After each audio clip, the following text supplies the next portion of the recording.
Alright guys, what's going on? Welcome in. In this one, I wanted to ask the question, do you think the New York Jets won the 2026 NFL Draft? There were a couple draft insiders, couple different media members and whatnot that were really hyping up this Jets draft class, right? Joel Klatt, Tom Pelissero, Mel Kiper, they are very, very, very high on what the New York Jets were able to do. Now, I will say this. We had the 4 picks in the top 44 coming into the draft, so it was going to be very difficult to screw that up. Now we did trade back. We moved up to spot number 30 from 33. We moved back from 44 to 50. So we did move around the board a little bit. But it's kind of interesting because I remember during the draft, watching some coverage and whatnot, people were like hating on what the Jets were doing during the actual draft. But now that we're a couple days removed, it's after everything is the dust is settled, now everyone seems to love it. But for me, when I asked the question, objectively speaking, did the New York Jets win the draft? I'm going to say no, right? I don't think they did, but I do think they were top 3. My favorite draft class was actually the Carolina Panthers, right? I mean, if you look at where they were picking in this class and the players that they were able to come away with, absolutely outstanding. If I was a Panther fan, I would be thrilled, right? This is not a team that had a layup top 5 pick or a top 10 pick or even a top 15 pick. They had pick 19 and they went out and they selected Monroe Freeling, the tackle with the highest upside in this entire draft class. Okay, Ekwonu is probably going to miss the entire season.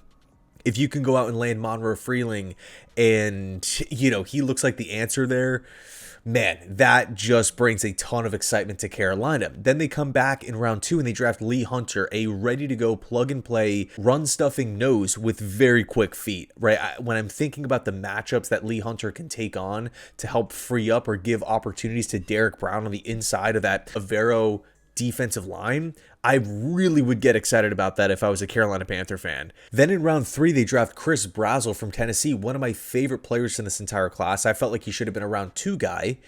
And if we're looking at the Panthers' current situation, you have McMillan and Coker. Bryce Young is still a young quarterback. We're kind of on the fence. Is he worth a big contract? Is he not? Like, we need to see another step. Let's go out and give him another weapon. Leggett up to this point hasn't really worked out. So Chris Brazzell, I could see easily being, not only just a day one starter, but like an impactful piece for an offensive-minded head coach here in Dave Canales. And with his speed down the field, I mean, that's something different than McMillan. That's something different than Coker. That's something different than Leggett. Right, he has that blazing, like he can really get on it and stretch the field. So I think Chris Brazzell could very well have a huge rookie season as far as just impact to an offense.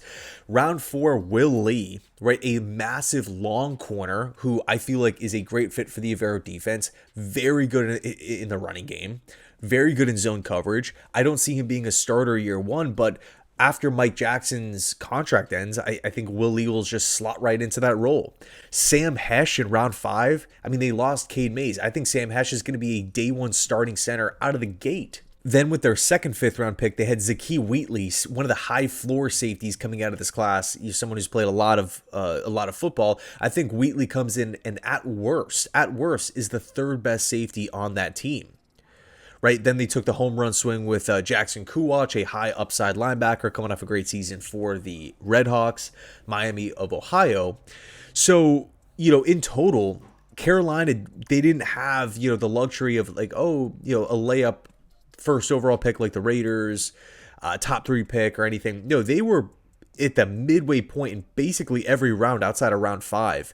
And they were drafting, I felt they punched above their weight. They were drafting very, very good value. They attacked positions of need while at the same time kind of hitting BPA.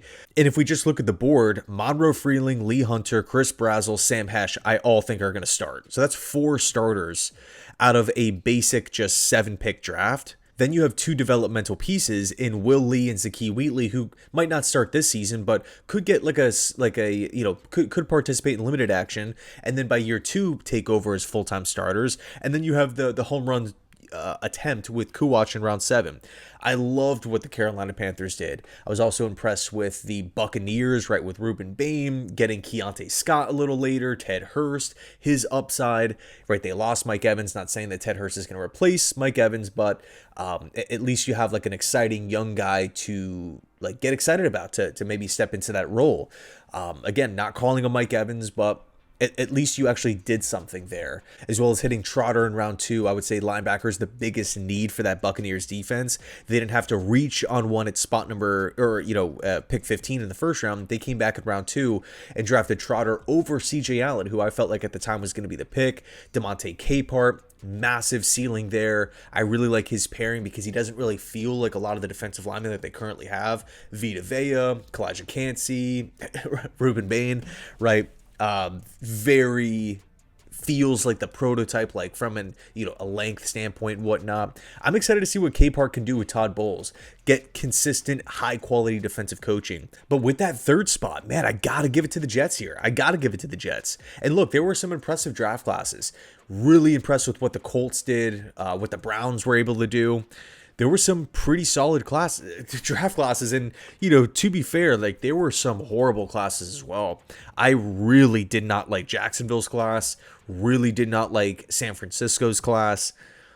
Maybe like one or two teams where I'm really questioning what's going on there, but the Jets, for me, they're top 3. And granted, right, again, the top 4 picks in the top 44, it's difficult to mess that up coming into the class. So a lot of people just assumed, okay, with that much ammo, a standard class, 1 pick round 1, 1 pick round 2, 1 pick round 3, 1 pick round 4. The Jets had 4 within the top 44 here. So, and again, they moved around the board a little bit, and we're going to talk about it. But I think it was pretty, Darren Muji had an easier job acquiring players compared to some of these other teams that didn't have the extra picks. And so if we look at the Jets class, the first 4 picks, David Bailey, Kenyon Sadiq, Omar Cooper, D'Angelo Pons, 4 starters.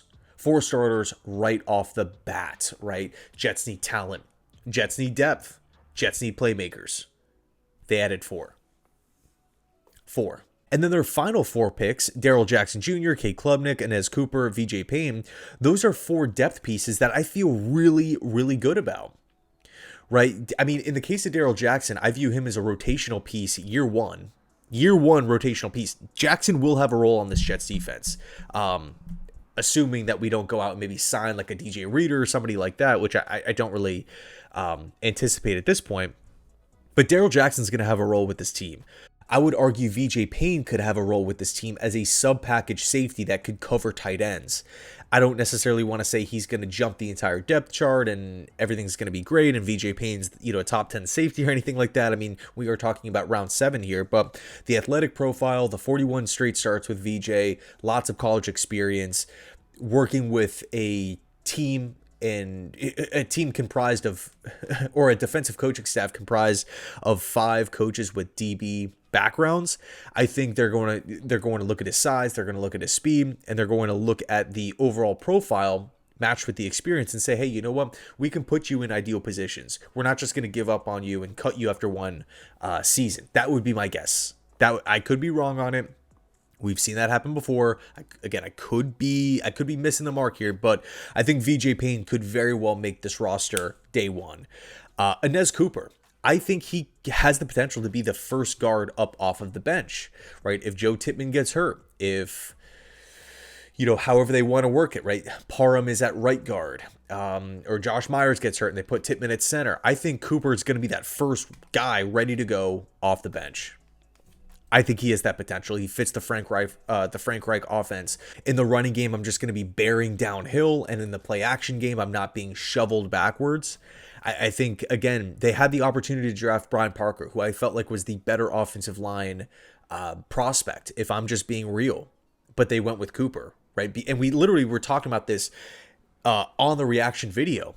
I don't know if Parker would have been the perfect scheme fit for Frank Reich, right? He was a tackle, projected more so as an interior offensive lineman. The rumor was feels great at guard, could very well be a center at the next level. And I think he literally went to the next team up, which I believe was the Bengals, who ironically enough drafted Connor Lew previously. So what does that mean? It means that you are handpicking the offensive lineman that you want, that you feel the best about. And who am I to push back on that? And last but not least, we have Cade Klubnik, quarterback from Clemson, right? Who was picked in round 4, our new developmental quarterback, right? For a team that doesn't have a long-term option at that position, right? A young quarterback that you can develop, to draft the one that you want in round 4 on day 3 is fine with me. It's fine. I'm not going to sit here and say Cade Klubnik is going to be the franchise quarterback for the next 10 seasons. I don't know that, but from a developmental standpoint, he has a lot of likable traits, right? I mean, if you're selecting a quarterback on day 3, sometimes it works. Look at Kirk Cousins, look at Russell Wilson, look at Dak Prescott, look at Brock Purdy, Tom Brady. Like there's so many quarterbacks throughout NFL history that have been selected on day 3 and they pan out to be great. Now, I'm not necessarily saying that's going to be the case here with Cade Klubnik. You're really hoping for a young guy that you can develop. There's some flaws there, but again, you're being picked on day 3. If you're being picked in round 1, you have flaws. Everyone has flaws. And there was a lot of negativity surrounding this pick when it came out. Like, oh, we need a young developmental quarterback, but it can't be Klubnik. This is a reach. The reporting was bad around it, but I'm pumped that 1-2 days after the draft here that people are maybe down to give Cade a chance. I mean, he great dude, really, really upbeat guy. I mean, you go back and you listen to him in interviews for the past 4 seasons.